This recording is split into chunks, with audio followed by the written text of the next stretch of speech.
Hello friends, कैसे हैं आप लोग। सबको मेरा जय भीम, नमो बुद्धाय। बाबा Saheb Ambedkar life and mission. हजारों जातियों में बटे लोग, भला एक राष्ट्र कैसे।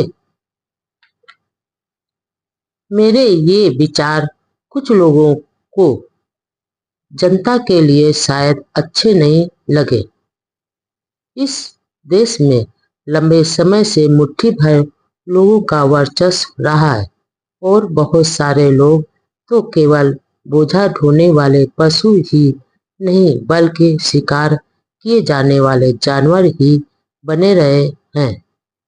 इस शोषणकारी वर्चस्व ने उनको न केवल बेहतर जीवन से ही वंचित रखा है, बल्कि उनका जीवन रस ही चूस लिया है। इन दबे कुचले लोगों का मन अब उन पर दूसरों द्वारा राज किए जाने से भर चुका है। वे अपने ऊपर स्वयं ही राज करने के लिए बेचैन हैं। बाबा साहब दबे कुचले लोगों को आत्मचेतना की इस भावना को वर्ग संघर्ष या वर्ग युद्ध का रूप धारण करने नहीं देना चाहिए।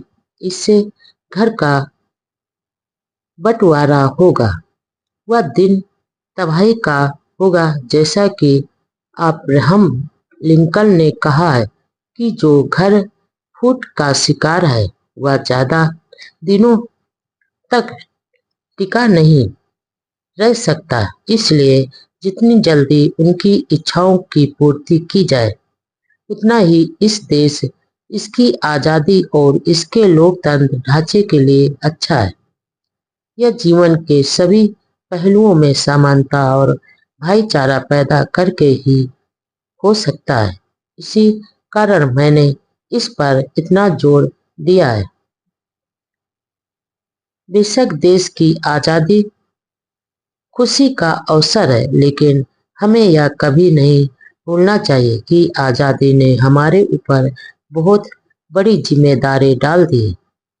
पहले हालात बिगड़े तो हम ब्रिटिश सरकार को दोषी ठहराते थे। आजादी के बाद तो वह बहाना भी खत्म हो गया है। यदि आजादी के बाद देश की दशा बिगड़ी तो इसके लिए हम स्वयं जिम्मेदार होंगे और हालात बिगड़ने के बहुत बड़े खतरे हमारे सामने हैं। समय बहुत तेजी से बदल रहा है। लोग, जिसमें भारत के लोग भी शामिल हैं, नई नई विचारधाराओं से प्रभावित हो रहे हैं। वे जनता द्वारा सरकार से अब उकता चुके हैं। वे अब जनता के लिए सरकार चाहते हैं। उनको इस बात की चिंता नहीं है कि यह जनता द्वारा जनता की सरकार है ही या नहीं। जिस संविधान में हमने जनता के लिए जनता का और जनता द्वारा तत्व निहित किए, वह संविधान लंबे समय तक बना रहे। यदि ऐसा हम चाहते हैं तो हमें हमारे सामने मौजूद संकटों को समझने में और उनको दूर करने में देर नहीं करनी चाहिए। देश की सच्ची सेवा करने की यही मार्ग है। सामाजिक व आर्थिक विषमता को मिटाना जरूरी। अपने भाषण के अंत में देश के नागरिकों को देश के सामाजिक व आर्थिक क्षेत्र जीवन में व्याप्त घोर विषमताओं का जिक्र करते हुए कड़ी चेतावनी भरे शब्दों में कहा, 26 जनवरी 1950 से हम विषमताओं के जीवन में प्रवेश करने जा रहे हैं। राजनीति में हमें समानता का हक होगा, लेकिन सामाजिक व आर्थिक जीवन में विषमता यानी असमानता ही बनी रहेगी। राजनीति में हम एक व्यक्ति, एक वोट और एक मूल्य को मान्यता देंगे।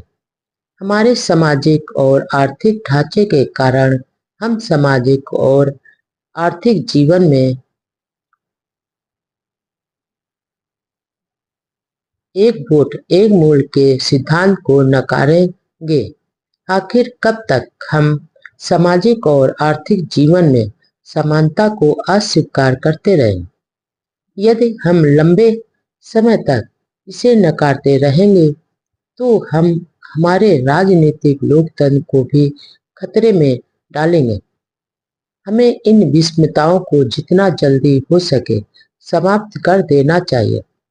यदि ऐसा नहीं किया गया तो जो लोग भेदभाव व विस्मताओं से बुरी तरह से शिकार हैं, वे राजनीतिक लोकतंत्र की उस व्यवस्था को ही जलाकर राख कर देंगे जिसे इस संविधान सभा ने कड़ी मेहनत से बनाया है।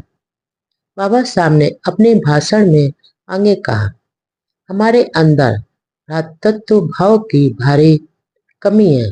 जिस जात भेद के कारण हमारे सामाजिक जीवन में अलग अलग गुट बन गए हैं, उस जात पात के जात भेद को मिटाकर हम भारतीय सामाजिक व मानसिक रूप में एक नया राष्ट्र बनाए। जातियां राष्ट्र विरोधी है। जातियां हमारे सामाजिक जीवन में अलगाव पैदा करती हैं। जातियां राष्ट्र विरोधी है क्योंकि यह जाति और जाति के बीच ईर्ष्या और घृणा पैदा करते हैं। हम एक राष्ट्र है ऐसा मानना आत्मवंचना है। हजारों जातियों में बटे हुए लोग भला एक राष्ट्र कैसे हो सकते हैं। इसलिए यदि हम सच्चे अर्थों में राष्ट्र बनाना चाहते हैं तो हमें इन बाधाओं पर विजय पाना होगा। में नायक पूजा भारतीय लोकतंत्र के लिए खतरा। भारत के लोकतंत्र को एक अन्य बात से खतरा है, वह नायक पूजा। इस देश की राजनीति में जितनी भक्ति और नायक पूजा है उतनी अन्य किसी देश में नहीं है। जॉन स्टुअर्ट मिल ने कहा था कि कोई व्यक्ति कितना ही महान क्यों न हो, उसके चरणों में अपनी आजादी कभी अर्पित नहीं करनी चाहिए। यह हमारी संस्था का विनाश करने के लिए वह शक्तिशाली बन जाए, इतनी सत्ता भी उसे नहीं देनी चाहिए। जिन लोगों ने जीवन भर देश की सेवा की है उनके प्रति श्रद्धा व कृतज्ञता प्रकट करना कोई गलत नहीं, लेकिन इसकी भी सीमा होती है। जैसे आयरलैंड के देशभक्त डेनियल कर्नल ने कहा है, कोई पुरुष अपना सम्मान गंवाकर यानी स्वाभिमान की बलि देकर या कोई भी स्त्री अपनी सत्यत्व भंग करवाकर धन्यवाद अदा नहीं कर सकती और कोई राष्ट्र अपनी स्वतंत्रता खोकर कृतज्ञता प्रकट नहीं कर सकता। भारत के संबंध में ज्यादा ध्यान रखना जरूरी है क्योंकि यहाँ राजनीति में व्यक्ति पूजा सीमा से बाहर है। धर्म में भक्ति मन की आत्मा की मुक्ति मार्ग दिखा सकती है, लेकिन राजनीति में नायक पूजा पतन की ओर धकेलती है और अंत में तानाशाही की ओर ले जाएगी, यह तय है। अपने भाषण में उन्होंने तीसरी अहम बात कही कि हमें केवल राजनीतिक लोकतंत्र से ही संतोष नहीं करना चाहिए, हमें यह कोशिश लगातार करनी चाहिए कि यह प्रजातंत्र हमारे सामाजिक और आर्थिक क्षेत्र में भी पूरी तरह समा जाए। यानी प्रजातंत्र सिर्फ राजनीतिक ही नहीं बल्कि आर्थिक और सामाजिक भी होना चाहिए। राजनीतिक लोकतंत्र तब तक कायम नहीं हो सकता जब तक उसकी बुनियाद में सामाजिक लोकतंत्र अर्थात स्वतंत्रता, समानता व भाईचारा न हो।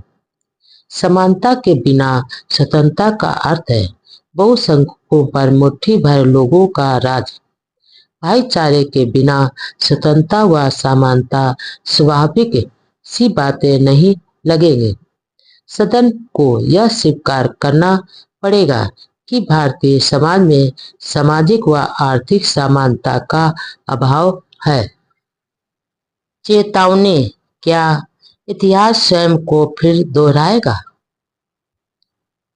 जब शिवाजी हिंदुओं को स्वतंत्रता के लिए लड़ रहे थे, तब राजपूत और दूसरे मराठा सरदार मुगल बादशाहों के समर्थन में लड़ रहे थे।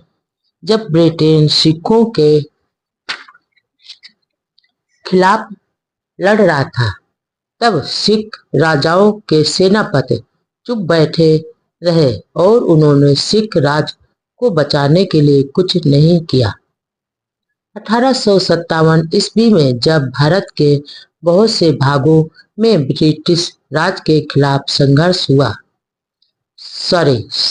शुरू हुआ, तब सिख मौन दर्शक बनकर यह देखते रहे।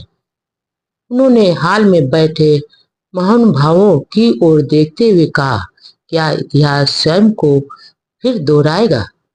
उन्होंने भारतवासियों से अपील की कि वे स्वतंत्रता की रक्षा करें। हमें अपने रक्त की अंतिम बूंद बहाकर भी स्वतंत्रता की रक्षा करनी चाहिए।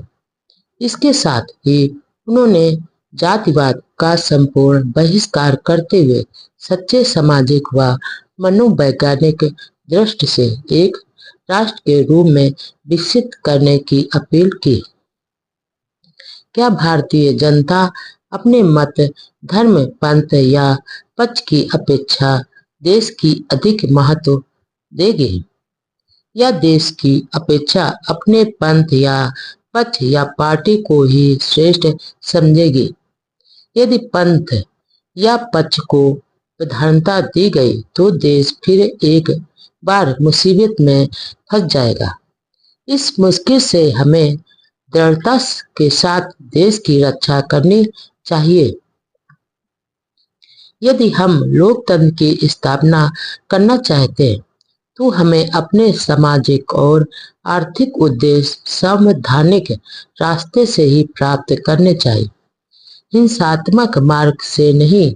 इसलिए असहयोग, कानून भंग और सत्याग्रह का मार्ग छोड़ देना चाहिए, क्योंकि संविधान से बाहर का मार्ग केवल अराजकता की ओर ले जाएगा। संविधान सभा में भाषण। संविधान कितना ही अच्छा हो, यदि 25 नवंबर 1949 संविधान वाचन व चर्चा का तीसरा अधिवेशन शुरू हुआ। चर्चा का उत्तर देने के लिए बाबा साहब जब ही खड़े हुए तो तालियों व जय घोष के साथ सभा भवन गूंज उठा। इस महत्वपूर्ण ऐतिहासिक भाषण में संविधान के शिल्पी डॉक्टर अंबेडकर ने कहा, मैं संविधान सभा में क्यों आया? केवल दलित वर्गों के हितों की रक्षा करने के लिए। इससे अधिक मेरी कोई आकांक्षा नहीं थी। यहाँ मुझे इतनी बड़ी जिम्मेदारी सौंपी जाएगी, इसकी मुझे कल्पना तक नहीं थी। संविधान सभा की मसौदा कमेटी में जब मुझे नियुक्त किया तो मुझे ताज्जुब हुआ, लेकिन जब मसौदा कमेटी ने मुझे अपना अध्यक्ष चुना तो आश्चर्य का धक्का सा लगा। मुझ पर इतना बड़ा विश्वास कर एक माध्यम के रूप में राष्ट्र सेवा करने का मुझे मौका दिया, उसके लिए मैं संविधान सभा व प्रारूप समिति के प्रति कृतज्ञता प्रकट करता। उन्होंने आगे कहा, महानुभावों, संविधान कितना ही अच्छा हो, यदि उस पर अमल करने वाले लोग अच्छे नहीं हो तो संविधान बुरा होने की पूरी संभावना है, और यदि अमल करने वाले अच्छे हों तो संविधान भी हितकारी हो सकता है। यह नहीं कहा जा सकता कि इस संविधान पर अमल करने वाले लोग कैसे होंगे। आगे बोलते समय बाबा साहब का स्वर गंभीर हो गया। देश के भविष्य के बारे में चिंता प्रकट करते हुए उन्होंने कहा, 26 जनवरी 1950 को संविधान लागू करके यह देश स्वतंत्र होगा। उसकी स्वतंत्रता का आगे क्या होगा? एक समय यह देश स्वतंत्र था। भारत राष्ट्र की स्वतंत्रता खत्म हुई थी। इसका मुझे दुख है, लेकिन अपने ही लोगों के विश्वासघात से हम स्वतंत्रता खो बैठे। इसका मुझे अधिक दुख है। क्या इतिहास फिर अपने को दोहराएगा? इस विचार से मुझे देश के भविष्य की चिंता हो रही है। जिस समय सिंध पर मोहम्मद बिन कासिम ने आक्रमण किया, उस समय राजा दाहर के सैनिकों ने मोहम्मद बिन कासिम से रिश्वत ली और उन्होंने दाहर की ओर से लड़ने से इनकार कर दिया। संविधान के महान शिल्पी की चारों ओर सराहना। 14 नवंबर को संविधान सभा ने संविधान का तीसरा वाचन शुरू किया। उस दिन बाबा साहब ने संविधान सभा के सदस्यों के समक्ष प्रस्ताव रखा कि संविधान जैसा संशोधित रूप में पेश किया गया है, उसे मंजूर कर दिया जाए।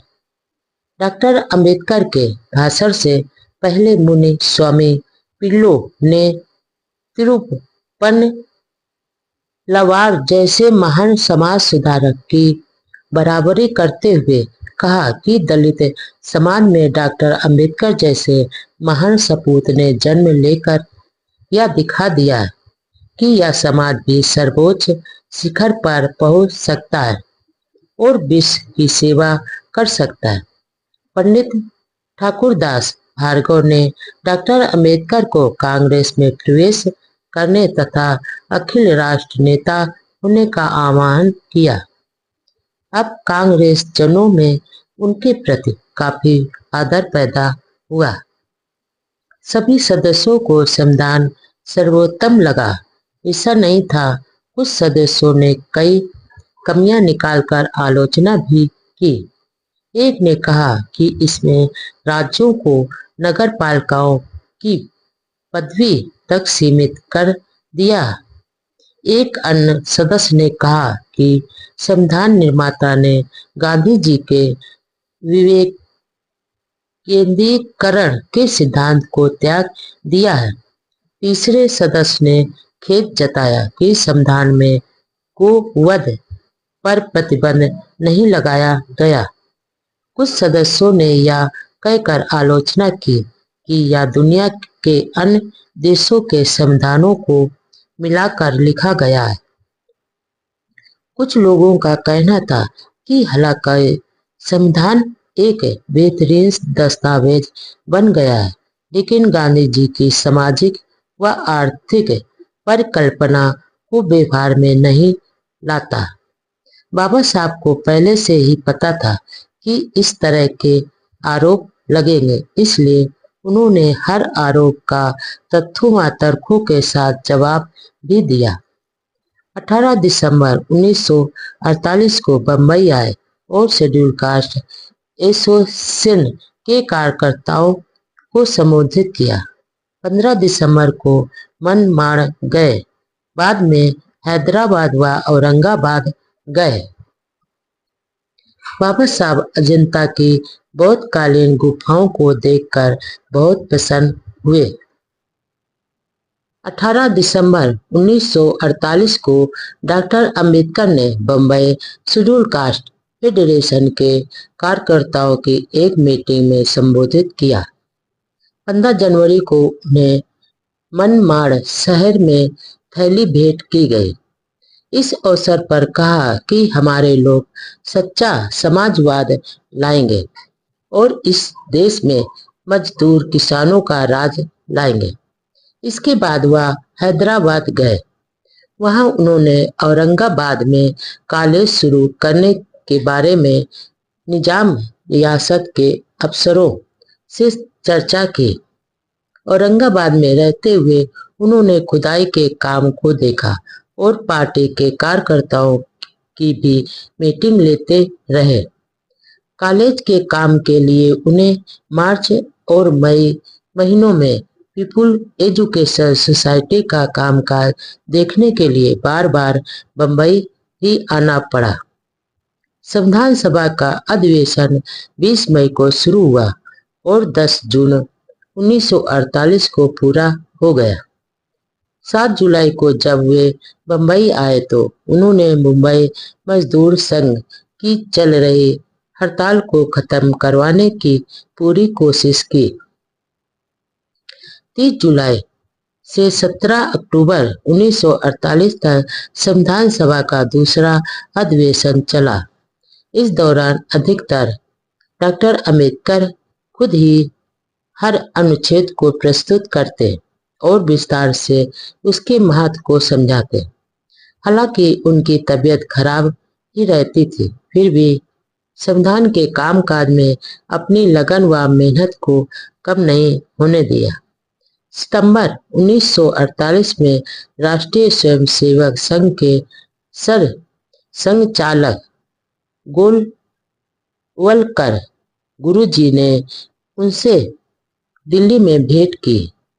नवंबर के पहले सप्ताह में डॉक्टर अंबेडकर अपने इलाज के लिए बंबई आए और 10 नवंबर को वापस दिल्ली लौटे।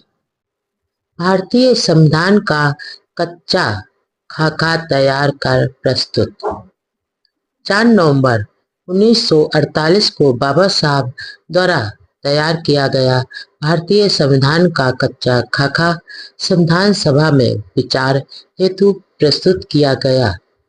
उसमें 8 परिशिष्ट व 315 अनुच्छेद धाराएं थे।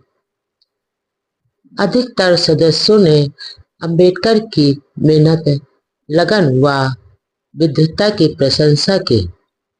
अपने भाषण में उन्होंने बहुत विस्तार से संविधान के बारे में बताया।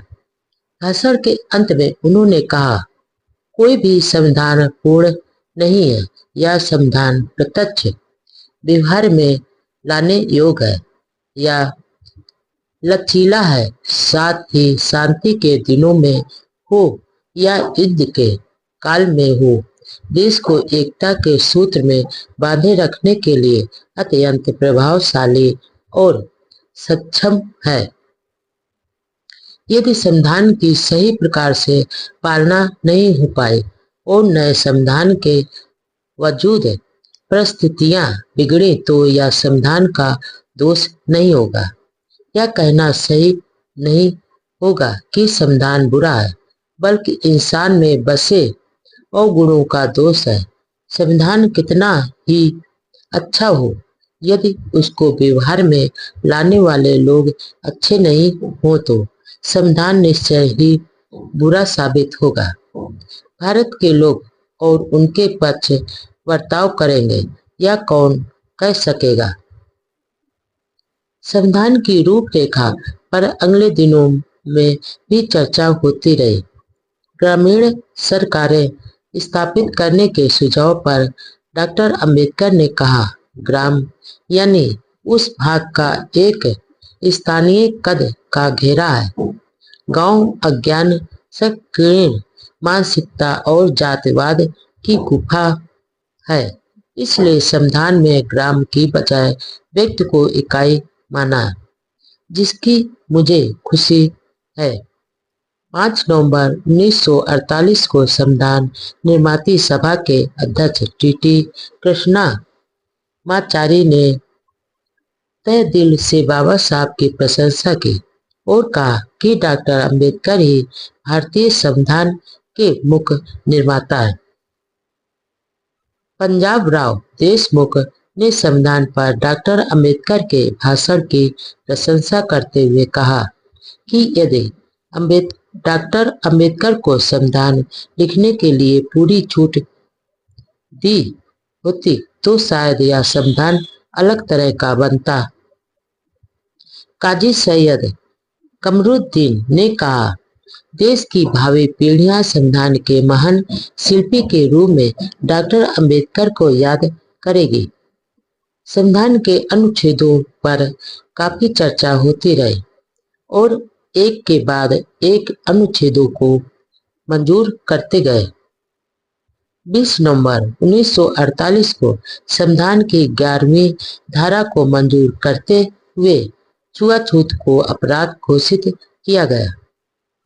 मंत्रिमंडल में जगजीवन राम लेबर मिनिस्टर थे। उन दिनों फेडरल पब्लिक सर्विस कमीशन और लेबर मिनिस्ट्री के बीच इस बात पर विचार चल रहा था कि वांछित योग्यता वाली प्रार्थी किसे कहा जाए। दरअसल लेबर विभाग अफसरों की भर्ती करना चाहता था। फाइल को जगजीवन राम ने बाबा साहब के पास भेजी। 29 नवंबर 1948 को उन्होंने अपनी विस्तृत टिप्पणी में लिखा, सेवा आयोग योग्यता के मापदंड तय करते समय अपनी मनमानी नहीं कर सकता, अन्यथा आरक्षित स्थान रखने का उद्देश्य ही खत्म हो जाएगा। टिप्पणी के बाद फाइल को गृह मंत्रालय को भी भेजा गया। आखिर बाबा साहब के प्रयास सफल रहे और 1949 के बाद से फर्स्ट से लेकर फोर्थ ग्रेड तक के दलित कर्मचारियों व अधिकारियों के सिलेक्शन हो रहे हैं। आज उन्हीं की बदौलत पढ़े लिखे दलितों को नौकरियों में आरक्षण के कारण सुखी जीवन मिल रहा है। अक्टूबर महीने में ही बाबा साहब की एक अनऐतिहासिक पुस्तक द अनटेबल्स यानी अछूत कौन और कैसे प्रकाशित हुई। इसमें उन्होंने छुआछूत की उत्पत्ति 400 ईस्वी के आसपास बताते हुए यह साबित किया कि हिंदुओं ने भी गोमांस खाया और जिन बौद्धों ने हिंदू वैदिक धर्म में शामिल होने से इनकार कर दिया वे ही अछूत बना दिए गए। उन्होंने लिखा कि मुख्य 2 कारणों से छुआछूत पैदा हुई। ब्राह्मणों द्वारा हिंदुओं से अलग बिखरे हुए लोगों और बौद्धों के साथ घृणा की भावना और बिखरे हुए लोगों द्वारा गोमांस खाते रहना, जबकि दूसरे ब्राह्मण लोगों ने यह खाना छोड़ दिया था। किताब की भूमिका में डॉक्टर अंबेडकर ने लिखा कि हिंदू सभ्यता मानवता को दबाने और गुलाम बनाने की एक निर्दयी शैतानी योजना है, जिसमें हर हिंदू को यह सिखाया जाता है कि उसकी सभ्यता सबसे प्राचीन और श्रेष्ठ है। बाबा साहब ने सवाल खड़ा किया कि अपराध कबीले, आदिवासी और अछूतों को जन्म देने वाली हिंदू सभ्यता श्रेष्ठ कैसे हो सकती है।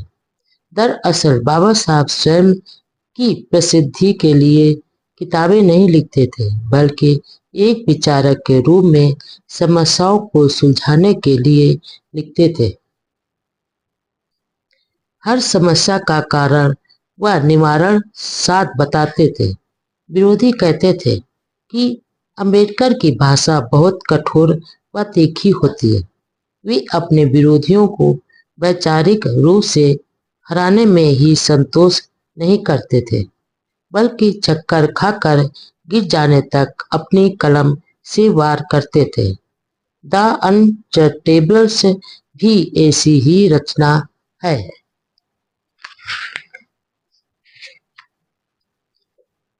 इन्हीं दिनों डॉक्टर अंबेडकर ने एम.आर. एडगुजी की पुस्तक सोशल इंश्योरेंस इन इंडिया की प्रस्तावना लिखी थी, जिसमें उन्होंने लिखा कि भारत के लिए यह एक नया विषय है और यदि उपज बीमा योजना शुरू कर ली जाए तो ग्रामीण जनता की दरिद्रता दूर करने और अकाल में उन्हें राहत पहुंचाने में इस योजना से बहुत लाभ होगा। 14 अक्टूबर 1948 को भाषाई राज्यों की मांग पर विचार करने के लिए बने एक आयोग के समक्ष प्रस्तुत किए गए। अपने ज्ञापन में कहा, भाषाई राज्य बनाने में कोई खतरा नहीं है। खतरा तो भाषा की राज बनाकर हर राज्य की सरकारी राजभाषा बनाने में है। किसी प्रांत की भाषा को राजभाषा बनाने का प्रांतीय राष्ट्रवाद बन जाएगा। हर राज्य की सरकारी राजसभा प्रांतीय भाषा होने पर भारत एक संघ रहने की बजाय यूरोप की तरह टुकड़ों में बंट जाएगा। इसलिए सभी राज्यों की हिंदी राष्ट्रभाषा राज व्यवहार की भाषा के रूप में स्वीकार की जाए। अपने ज्ञापन में उन्होंने अपने ढेर सारे तर्कों के आधार पर यह मांग की कि बम्बई शहर को महाराष्ट्र में मिलाया जाना चाहिए। इससे महाराष्ट्र मजबूत होगा। उन्होंने कलकत्ता शहर का उदाहरण देते हुए कहा कि कलकत्ता का व्यापार उद्योग सभी गैर बंगालियों के कब्जे में है और बंगाली तो अल्पसंख्यक है, लेकिन कलकत्ता बंगाल का हिस्सा है और होना भी चाहिए। इसलिए बम्बई को भी महाराष्ट्र में मिलाया जाना चाहिए।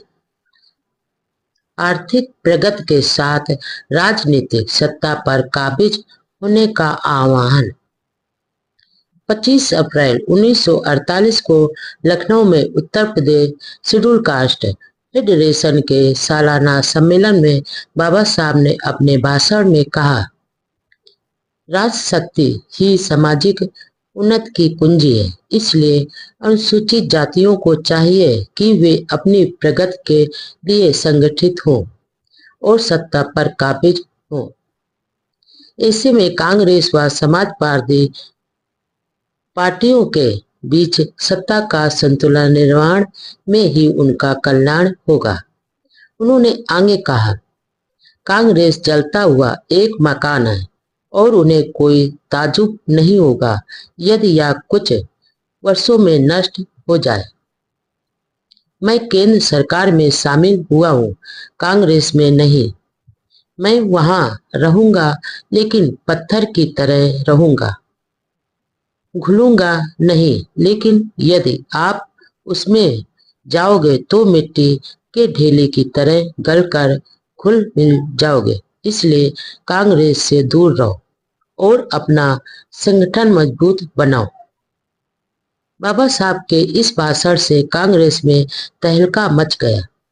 नेहरू व पटेल से तीखी बातचीत भी हुई तो अंबेडकर ने यहाँ तक कह दिया कि यदि मेरे भाषण से कोई परेशानी हुई तो मैं त्याग पत्र देने को तैयार हूँ। उन्होंने दूसरे दिन यह भी कहा कि मैं मंत्रिमंडल में बिना शर्त शामिल हुआ था और सिर्फ विरोध करना मैं बहुत खराब मानता हूँ। मंत्रिमंडल में इसलिए शामिल हुआ था कि वहां जाकर अनुसूचित जातियों की सेवा कर सकूंगा। बात यहीं तक नहीं रुकी। बाबा साहब का यह भाषण प्रधानमंत्री नेहरू को बहुत अखरा और अंबेडकर को कड़ा नोटिस भी दिया। 27 अप्रैल 1948 को डॉक्टर अंबेडकर को लिखे अपने पत्र में नेहरू ने लिखा, आपने भाषण में कहा कि यदि दलित वर्ग में एकता आ जाए तो कुछ ही दिनों में नेहरू और पटेल को हटाकर उनका स्थान ले सकते हैं। नेहरू के पत्र के 2 दिन बाद पटेल ने भी अंबेडकर को नाराजगी भरा पत्र लिखा। इस संबंध में नेहरू, पटेल और अंबेडकर के बीच कई पत्रों द्वारा आरोप व स्पष्टीकरण का सिलसिला चला, जिसमें उन्होंने कहा कि उनके भाषण में दिए बयान को तोड़ मरोड़ कर छापा गया है।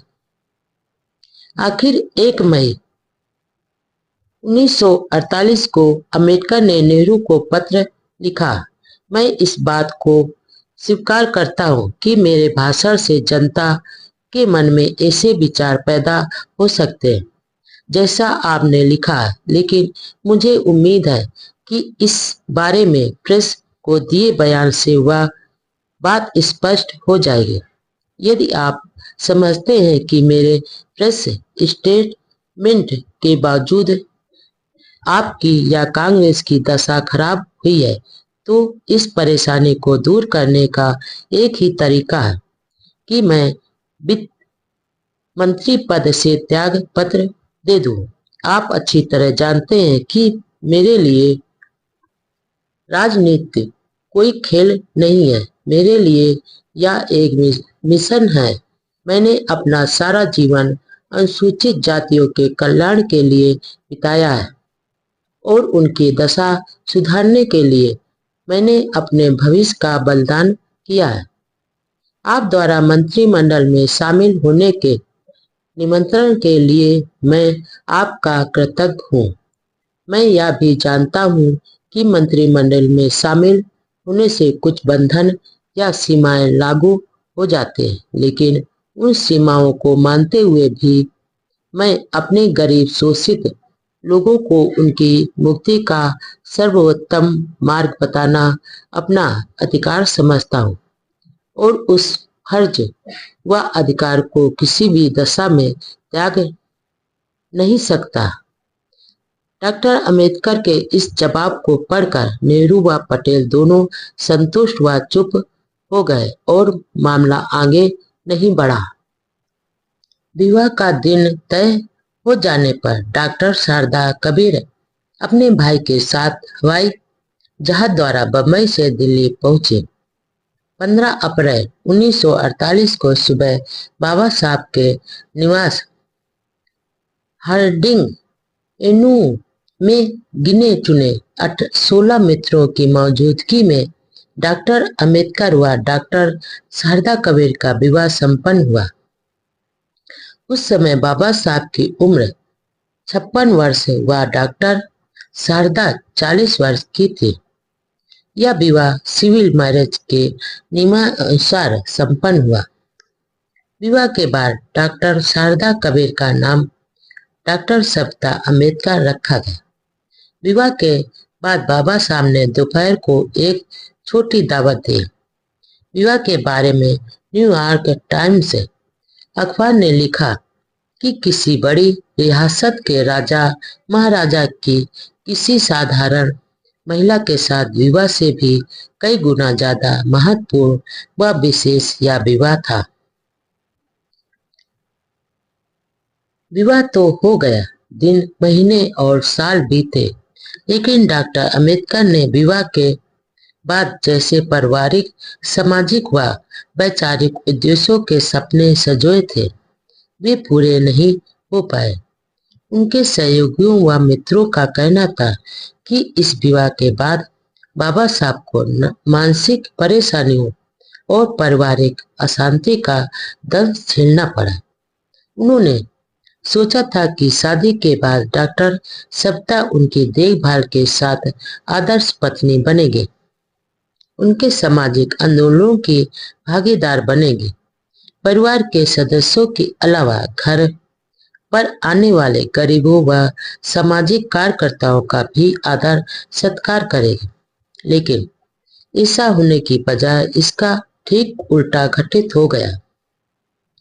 सामान्यतः बाबा साहब पारिवारिक अशांति का न कहीं जिक्र करते थे और न ही चेहरे पर ऐसे भाव प्रकट होने देते थे, लेकिन उनके मित्र, रात दिन साथ रहने वालों, नौकर, निजी सचिव व परिवार के सदस्य तो अंदर की सारी बातें अच्छी तरह जानते थे। यह सब देखकर सभी लोग बहुत दुखी रहते थे। सभी का कहना था कि डॉक्टर सविता ने बाबा साहब की विश्व प्रसिद्धि, ख्याति, मंत्री पद, सुख सुविधाएं आदि देखकर शादी की थी ताकि स्वयं भी उसमें शामिल हो सके। लेकिन बाबा साहब ने जैसा सोचा था वैसा दंपत्ति पारिवारिक व मानसिक सुख देने की बजाय परिवार व कोठी में कलह को बढ़ाया। दिल्ली स्थित बड़े सरकारी बंगले के परिसर में बने कमरों में स्टाफ के माली, चौकीदार, रसोइया आदि रहते थे। बाबा साहब देर रात तक लिखते पढ़ते रहते थे।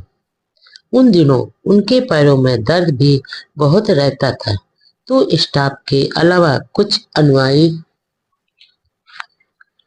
बाहर से आकर बाबा साहब के पैर दबाते थे, दर्द के मारे कराहते थे, तो कुछ लोग गर्म सेक करते थे।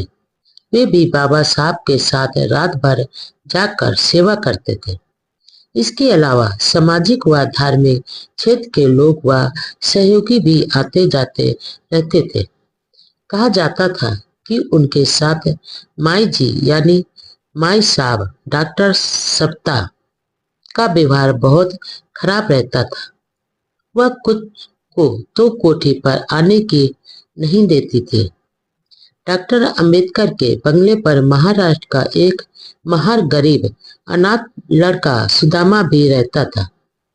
उसकी माता का निधन हो चुका था और पिता ने मरने से पहले बेटे को बाबा साहब को सौंप कर गए थे। उस गरीब मेहनती रसोइये को भी माई जी खूब डांटते थे। बाबा साहब के घर आने वाले मित्रों के साथ भी डॉक्टर सविता का व्यवहार अच्छा नहीं रहता था। बाबा साहब समंजस बैठाने की भरकस कोशिश करते थे, लेकिन दोनों के बीच घनिष्ठता बढ़ने की बजाय दूरियां बढ़ती गई। आखिर गले तक भर जाने के बाद एक दिन बाबा साहब ने डॉक्टर सप्ताह को कह ही दिया, मेरे दफ्तर या संसद में जाने के बाद तुम सारा दिन कार घुमाती रहती और ब्राह्मण अफसर व मंत्रियों के घरों में चक्कर लगाती फिरती हो। तुम यहाँ कुंभ का मेला देखने आई हो या मेरी सेवा करने के लिए? तुमने मेरे साथ वादा किया था कि तुम मेरे अध्यापन व लेखन काम में सहयोग करोगे और किताबों को सही रखोगे। तुमने यह भी वादा किया था कि तुम मेरे खाने पीने की देखभाल करोगे, लेकिन तुम्हें मेरी गैर मौजूदगी में सारा दिन आवारागर्दी से फुर्सत नहीं मिलती। मेरी देखभाल व सेवा का वादा कर बदमाशों ने मेरे साथ बड़ा धोखा किया। तुम्हें ना तो पढ़ने लिखने का शौक है और ना ही मेरी किसी प्रकार की सेवा का समय है। तुम तो यहाँ सिर्फ मौज करने आई हो। मैंने पिछले साल से तुम्हें अच्छी तरह परख लिया है। बाबा साहब के बंगले पर देश भर से सामाजिक, राजनैतिक व धार्मिक क्षेत्र के लोग मिलने आते थे।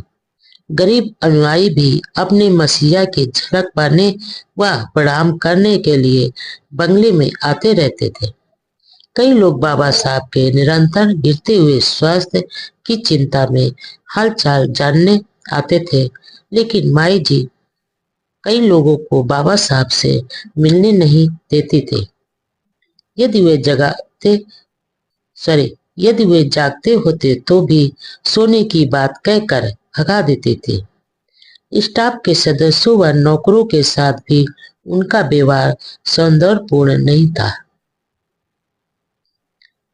बाबा साहब को जब इन बातों को बाद में पता चला तो वे डॉक्टर सविता को डांटते हुए भी थे और दुखी भी होते थे, लेकिन क्या करते, यह उनका खुद का फैसला था। फिर वे पढ़ने लिखने में व्यस्त हो जाते थे ताकि तनाव नहीं हो। वे घर की अशांति व दोनों के बीच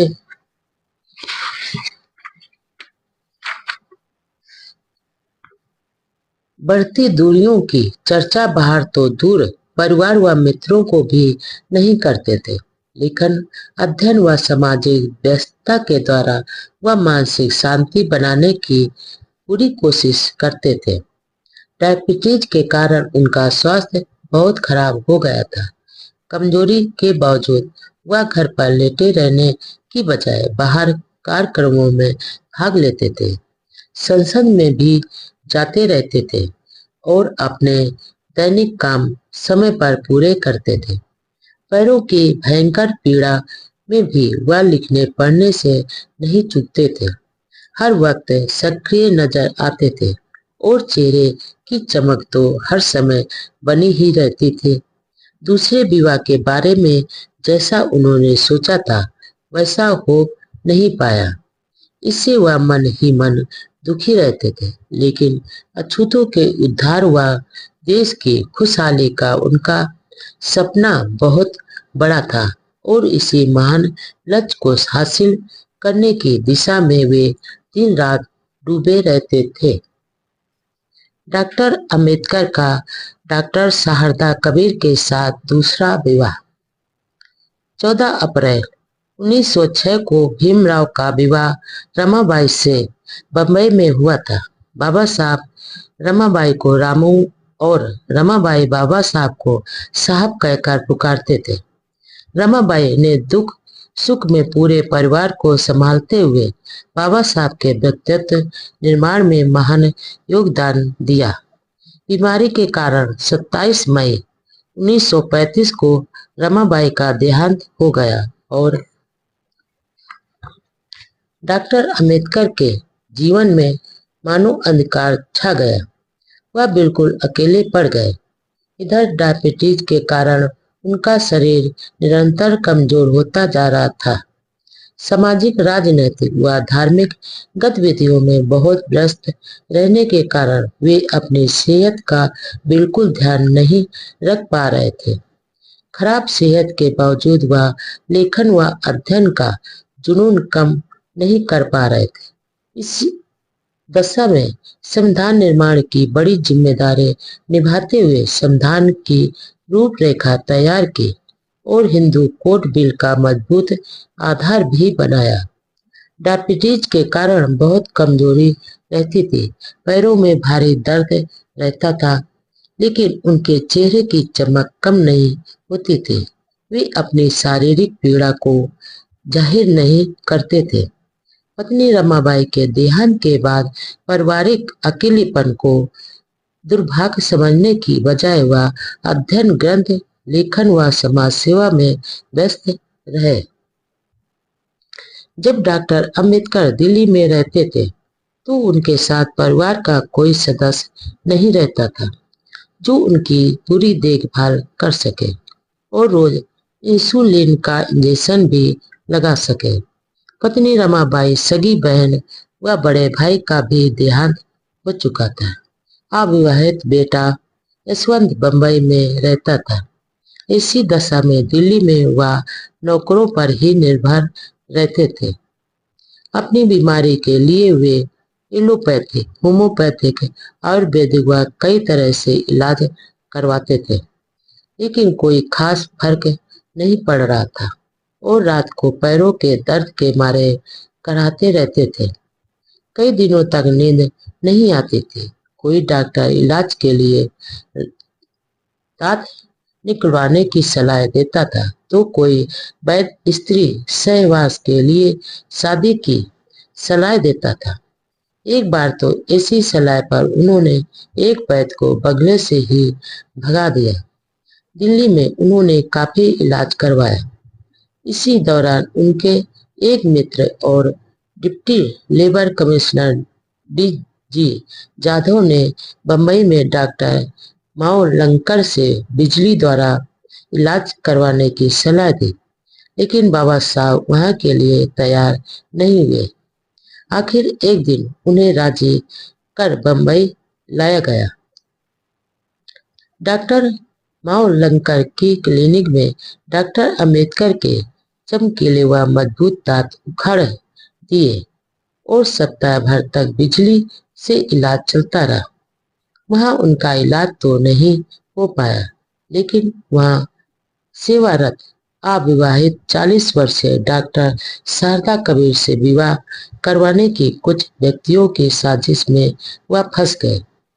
दरअसल बाबा साहब बहुत ही सरल स्वभाव के थे, इसी कारण वह इस जाल में फंस गए। डॉक्टर शारदा कबीर क्लिनिक में ही डॉक्टर थे और डॉक्टर अम्बेडकर की देखभाल व इंसुलिन का इंजेक्शन लगाते थे। डॉक्टर मावलंकर व अन्य ने वह पूरी योजना के साथ डॉक्टर अम्बेडकर के मन में यह बात जचवा दी कि यदि वे किसी डॉक्टर महिला से विवाह कर ले तो सारी समस्याओं का समाधान हो जाएगा, क्योंकि इस उम्र में और ऐसी बीमारी में उनकी पूरी देखभाल जरूरी है। इसके लिए डॉक्टर मावलंकर ने उन्हीं की सहयोगी डॉक्टर शारदा कबीर का नाम सुझाया, तो सप्ताह भर से डॉक्टर अम्बेडकर की चिकित्सा व सेवा में थी। स्वयं बाबा साहब भी अपनी बीमारी की पीड़ा में हमारी शारदा कबीर की सेवा से प्रभावित हुए थे। दरअसल वहाँ भोजन बाहर से आता था, लेकिन डॉक्टर अम्बेडकर को यह कहा जाता था कि डॉक्टर शारदा खुद यह भोजन तैयार कर डॉक्टर अम्बेडकर के लिए लाती है। बाबा साहब ने विचार किया कि यह मेडिकल सेवा के साथ कुशल गृहिणी भी बन सकती है, जो उनके खान पान का ध्यान रखेगी। दरअसल बाबा साहब डायबिटीज व पैरों में न्यूरोटॉपिक दर्द से काफी परेशान रहते थे, जिसकी कभी कभी अपने सहयोगियों को लिखे पत्रों में जाहिर करते थे।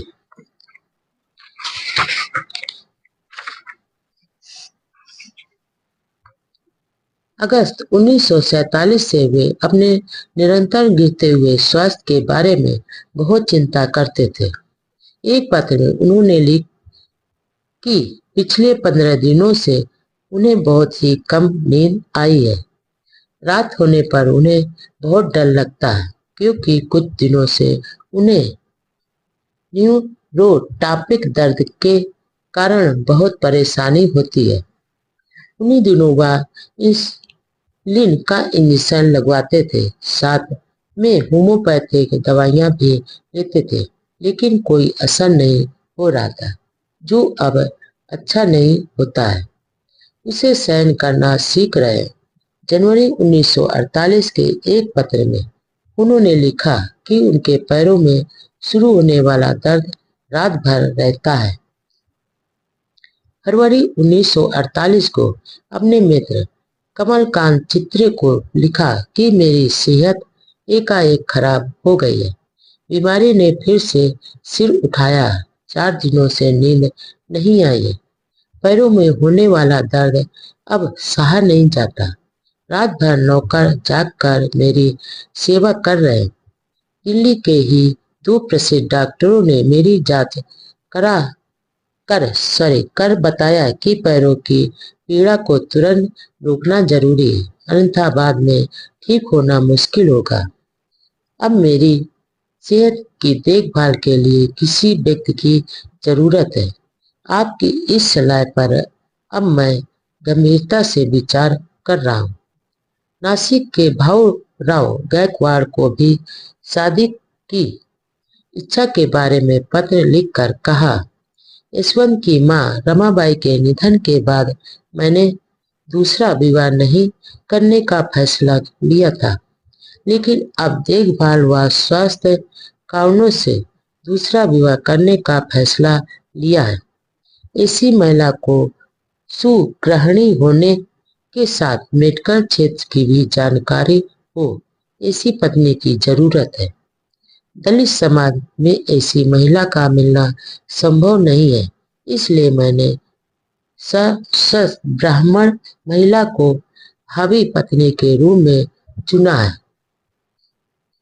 डॉक्टर अम्बेडकर ने मित्र कमलकांत को एक अन्य पत्र में लिखा, मुझे यह बताने में अफसोस हो रहा है कि मेरा एक सहयोगी ही मेरे बेटे यशवंत को भड़काकर यशवंत व डॉक्टर शारदा के बीच मन में कटु विचार पैदा कर रहा है।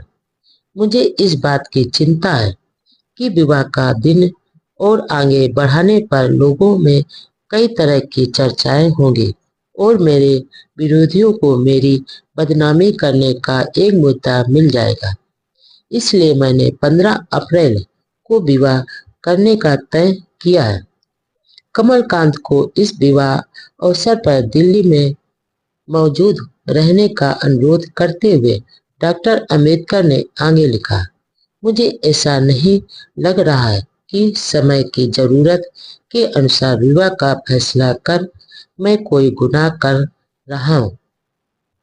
परिवार में मुझसे शिकायत करने के लिए मैंने किसी के लिए कोई अवसर नहीं छोड़ा। बेटे यशवंत को भी नहीं। यशवंत को मैंने आज तक लगभग 30,000 रुपये दिए और लगभग 80,000 रुपये का एक मकान भी दिया है। मेरा विश्वास है कि किसी भी पिता को अपने बेटे के लिए जो भी करना संभव होगा उससे भी ज्यादा मैंने अपने बेटे के लिए किया है।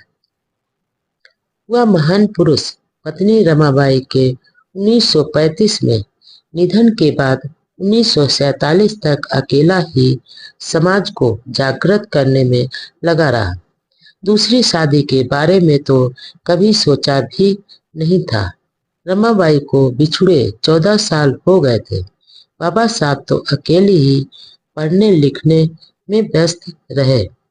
कहावत है कि महान लोगों की महान बातें होती हैं।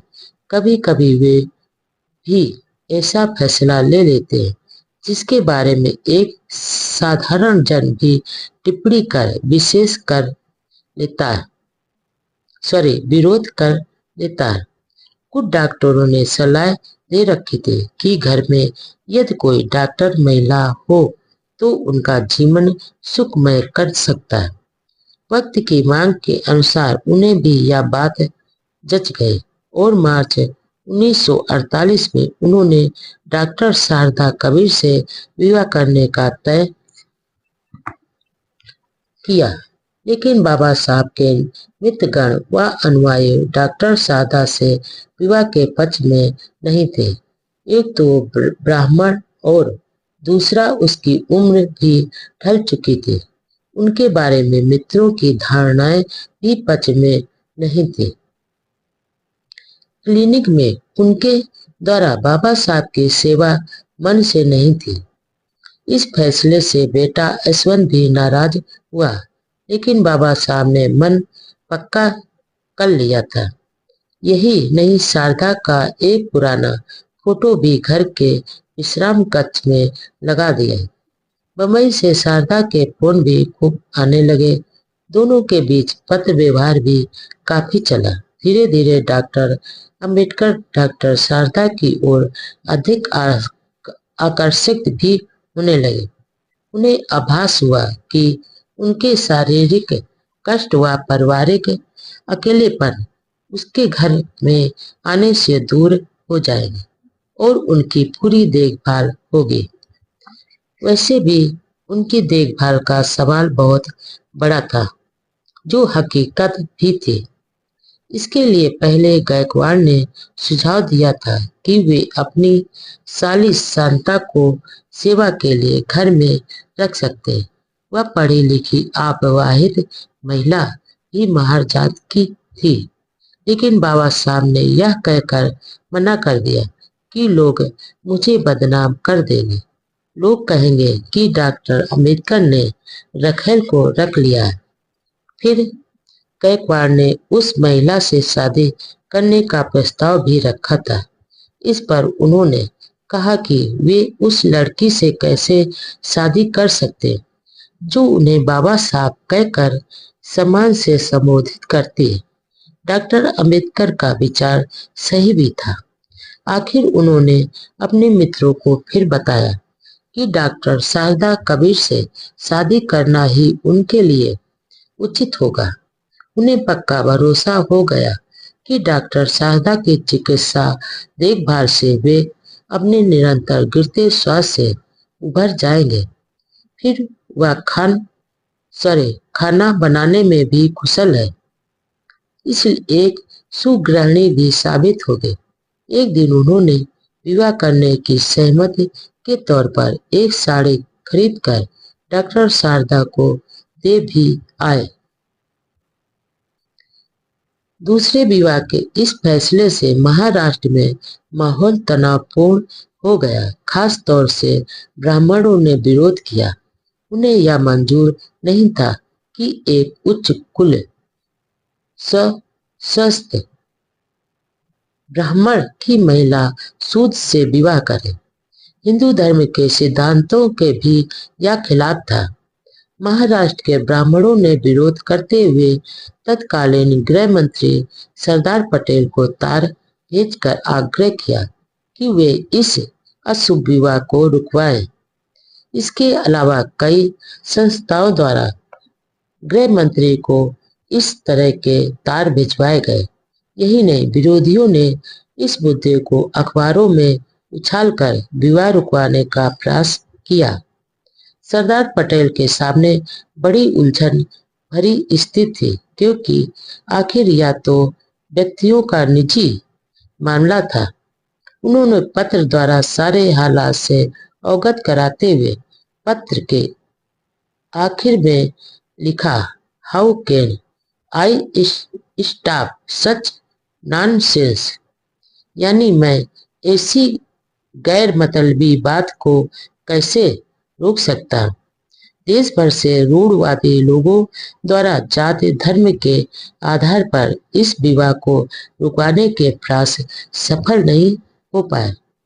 वैसे इससे पहले एक अन्य सुशिक्षित सुशील सुंदर ब्राह्मण महिला ने भी डॉक्टर भीमराव से प्रभावित होकर शादी का प्रस्ताव रखा था, लेकिन अपने मिशन में व्यस्त भीम ने भी नम्रता से मना कर दिया था। लेकिन इस बार देखभाल व सेहत का सवाल सामने था। सेहत खराब, लेकिन संविधान निर्माण में रात दिन एक। बाबा साहब संविधान का प्रारूप तैयार करने काम में लग गए। वैसे तो संविधान ड्राफ्टिंग कमेटी के 7 सदस्य थे। वास्तविकता यह थी, लेकिन भारतीय संविधान का प्रारूप तैयार करने का महत्वपूर्ण और देशभक्ति का यह महान कार्य अकेले डॉक्टर अंबेडकर द्वारा किया गया। अपने निरंतर गिरते स्वास्थ्य की चिंता नहीं करते हुए दिन रात संविधान लिखते के काम में जुटे रहे। आखिर उन्हें संविधान निर्माता, संविधान शिल्पी या संविधान रचयिता क्यों कहा जाता है? इस संबंध में 5 नवंबर 1948 को संविधान निर्माती सभा के अध्यक्ष टी.टी. कृष्णमाचारी ने बाबा साहब की महानता का आभार जताते हुए भाषण दिया, जिसमें कहा, डॉक्टर अंबेडकर ही भारतीय संविधान के मुख्य निर्माता हैं। प्रारूप समिति के 7 सदस्यों में से एक का निधन हो गया, लेकिन उनके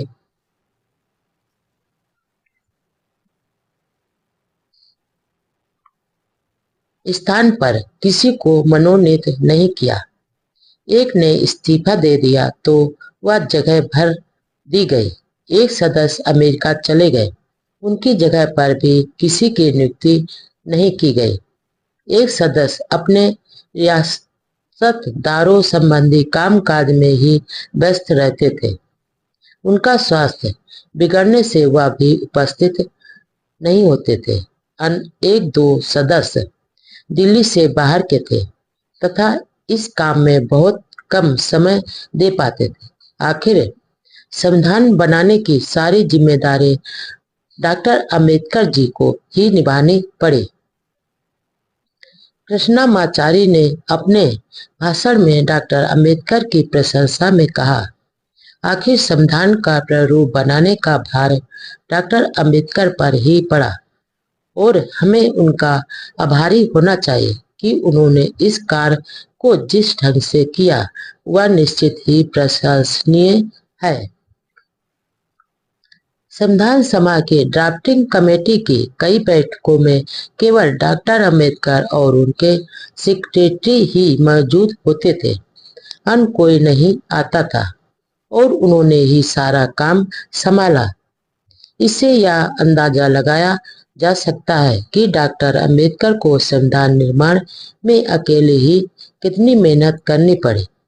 डॉक्टर अंबेडकर जैसा संविधान चाहते थे, उसकी पूरी रूपरेखा संविधान सभा के सदस्यों को ड्राफ्टिंग कमेटी का अध्यक्ष बनाए जाने से पहले ही ज्ञापन के रूप में दे दी थी। ड्राफ्टिंग कमेटी पर कई तरह के दबाव भी थे, जिसके कारण संविधान में कुछ बातें ऐसी भी डाली गई जिसे अंबेडकर नहीं चाहते थे। ऐसी लोकतंत्र विरोधी बातें भारी दबाव के कारण शामिल करनी पड़ी। पूर्वी व पश्चिमी पाकिस्तान में सांप्रदायिक दंगों में झुलस रहे दलितों की बड़ी चिंता हो रही थी। गरीब जनता बहुत बुरी दशा में फंसी हुई थी। महिलाओं व बच्चों की दशा बहुत खराब थी। उन्होंने दलितों को कहा कि सिर्फ अपने प्राण बचाने के लिए इस्लाम ग्रहण नहीं करें और जिन्होंने कर लिया है उनके साथ यहाँ आने पर पहले की तरह बंधुभाव का व्यवहार किया जाएगा। हालात की गंभीरता को देखते हुए बाबा साहब ने प्रधानमंत्री पंडित नेहरू को पत्र लिखा, जिसमें मांग की कि पाकिस्तान से दलितों को भारत लाने की भारत सरकार तुरंत व्यवस्था करे। उन्होंने प्रधानमंत्री से अनुरोध किया वह इसके लिए महा रेजिमेंट को भिजवाए। आखिर बाबा साहब की मांग पर अमल हुआ और इन सैनिकों ने लगभग लाखों दलित स्त्री पुरुषों को उस खतरनाक हालात में फंसे होने की दशा से छुड़ाकर भारत पहुंचाया। इस प्रकार बहादुर महा रेजिमेंट की वीरता से लाखों निर्दोष लोग बेमौत से बच गए। भारत पाकिस्तान में बंटवारे के साथ सांप्रदायिक हिंसा का वह बहुत ही दर्दनाक समय था। हालात ऐसी हो गई थी कि पंडित नेहरू और सरदार पटेल ने वायसराय लॉर्ड माउंटबेटन को सरकार का कार्यभार संभालने का निवेदन कर दिया। इन दंगों में लगभग 6 लाख लोग मारे गए, 1 करोड़ 30 लाख बेघर हुए। दोनों ओर से हजारों लड़कियों का अपहरण हुआ। जबरदस्ती से धर्म परिवर्तन कर दिया बेच दिया गया। बंटवारे के साथ दोनों ओर गहरे जख्म थे। देश के हालात इतने डरावने थे कि कांग्रेस को अकेले सरकार चलाना आसान नहीं लग रहा था। इसलिए उन्होंने गैर कांग्रेसी नेताओं का सहयोग लेने का फैसला किया। इसके बाद ही पंडित नेहरू ने बाबा साहब से मंत्रिमंडल में शामिल करने की अनुमति चाही। इन्हीं दिनों डॉक्टर पी नरसू की लिखी किताब एसेंस ऑफ बुद्धिज्म का 3रा संस्करण प्रकाशित हुआ, जिसकी प्रस्तावना में अंबेडकर ने लिखा, आज तक प्रकाशित सारे ग्रंथों में यह पुस्तक बौद्ध धर्म पर लिखी गई सर्वोत्तम किताब है। इस दृष्टि से मैं इस ग्रंथ की विशेष सिफारिश करता हूँ। लेखक नरसू प्रसिद्ध समाज सुधारक व मूर्ति पूजा विरोधी थे।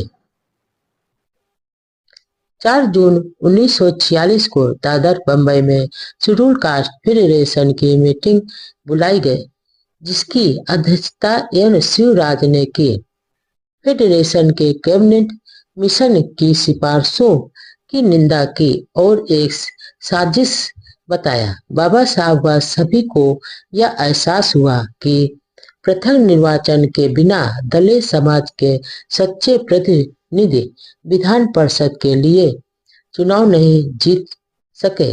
इसलिए दलितों को अलग निर्वाचन का अधिकार मिलना चाहिए।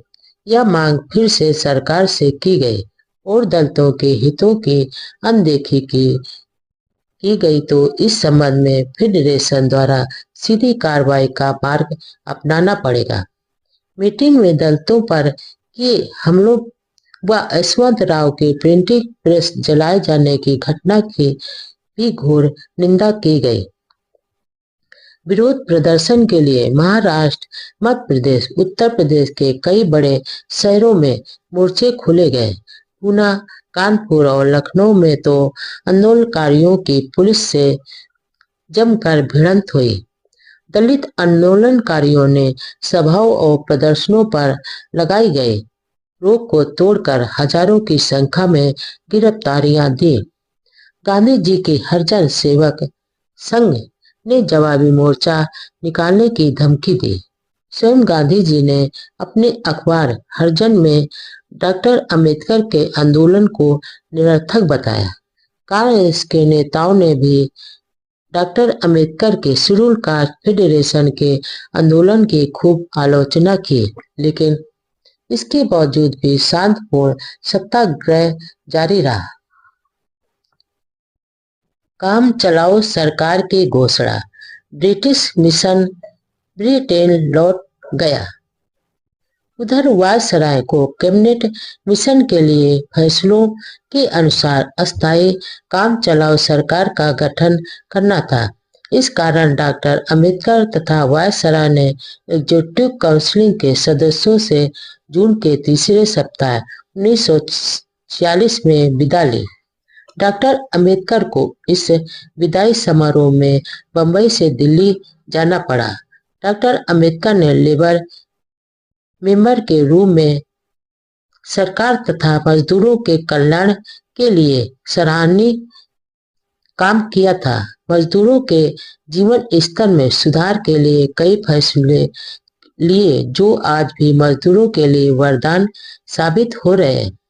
महिला मजदूरों के लिए किए फैसलों के कारण भी बाबा साहब अमर हैं।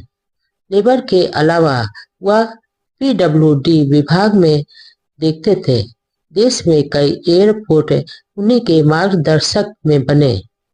उनकी कार्य क्षमता को देखकर भारत के तत्कालीन सेनापति ने अचंभा व्यक्त किया था। बाढ़ से होने वाली तबाही को रोकने के लिए कई बड़े बांध भी बनवाए। इन सभी कार्यों की वायसराय ने खुले दिल से डॉक्टर अंबेडकर की प्रशंसा की।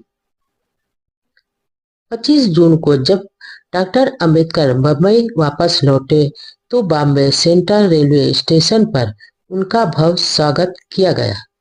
वहां उन्होंने संघर्ष तेज करने का आह्वान करते हुए कहा कि अपने अधिकारों के खिलाफ जो साजिश चल रही है उसे नाकाम करने के लिए प्राणों की बाजी लगाकर ही शांतिपूर्ण संघर्ष जारी रखना है।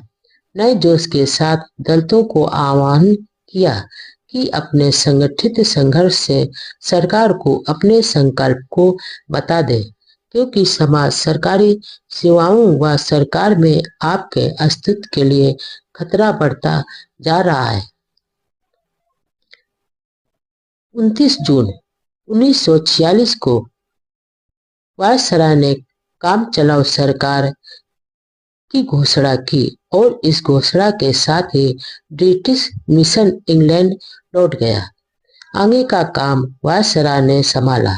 हिंदू मुस्लिम समान प्रतिनिधित्व के आधार पर अंतकालीन सरकार में कुल 14 सदस्य थे, जिनमें 5 कांग्रेसी सवर्ण हिंदू, 1 कांग्रेसी दलित, 5 मुस्लिम और फारसी सिख ईसाई। इनका एक एक प्रतिनिधि या एक बेहिसाब का प्रतिनिधित्व था।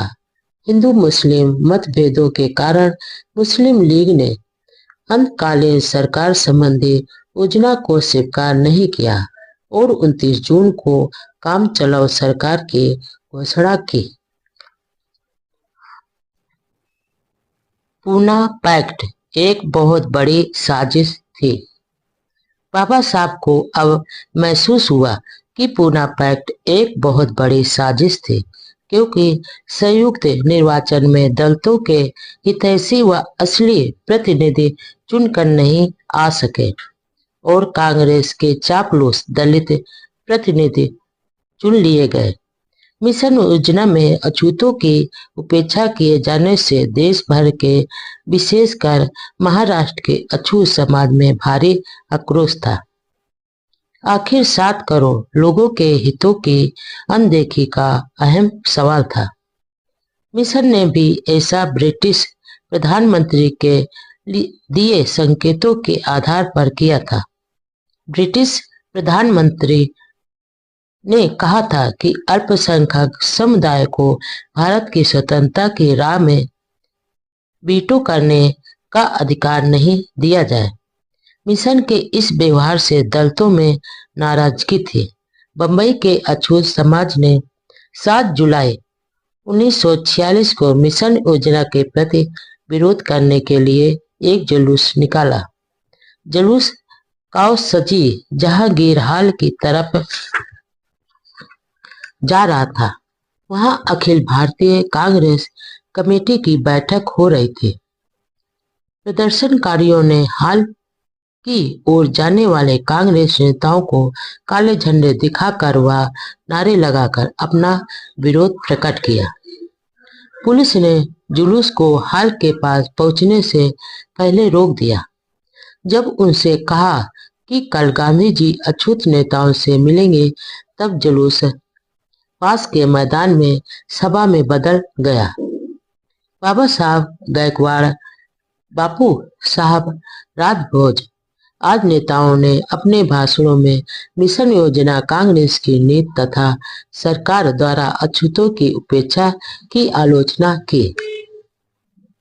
शेड्यूल कास्ट फेडरेशन के आह्वान पर 15 जुलाई 1946 को काउंसिलिंग हॉल और पूना के सेक्रेटेरिएट से आधा मील इर्द गिर्द सभा बंदी के कानून को तोड़कर दलितों के प्रतिनिधित्व को बार बार नकारा था।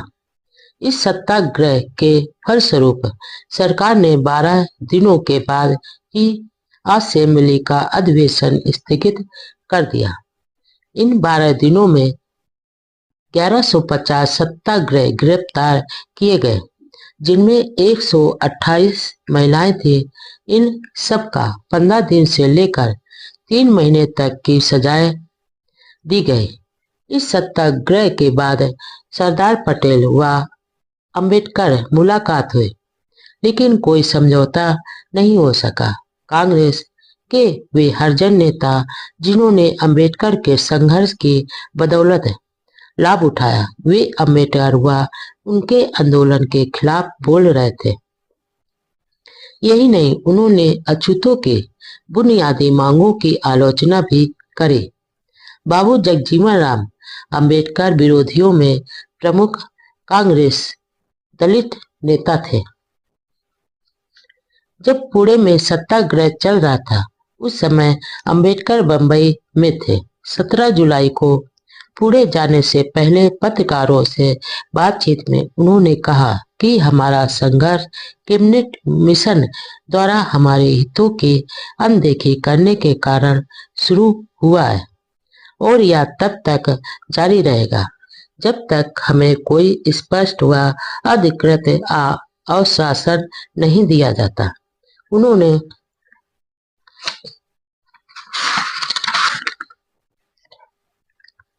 यह भी कहा कि यह जरूरी नहीं है कि हर युद्ध में सेनापति सेना के साथ रहे ही, अवसर आने पर वह भी गिरफ्तारी दे सकते हैं।